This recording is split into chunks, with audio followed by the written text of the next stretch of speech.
How to transfer Wix website to client. Hey everybody, in this tutorial I'm going to show you guys how you can easily transfer the ownership of your website from on Wix. So let's say I've built a website for a client and I want to transfer the ownership. What I can do is first go to wix.com and then log in. Well, let's just go to my sites and then go to all sites first. Once you have done that, you can just go ahead and view your sites. So here I've got this. I'm going to select and edit this site. So here I've got this site right here. Let me just show you guys. I've just imported it from a template, for example. Then the next step is to go to the backend side of your site, scroll down and find the settings menu.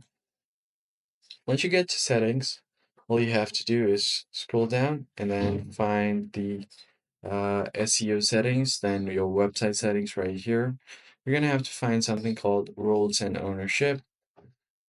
So here under general settings, you'll find this option called roles and permissions. Click on it. You can invite a collaborator or completely transfer the ownership from here.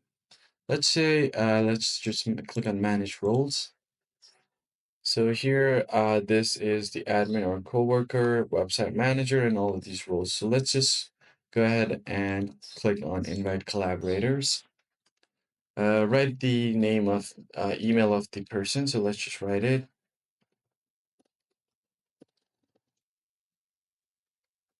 So I've written here the email.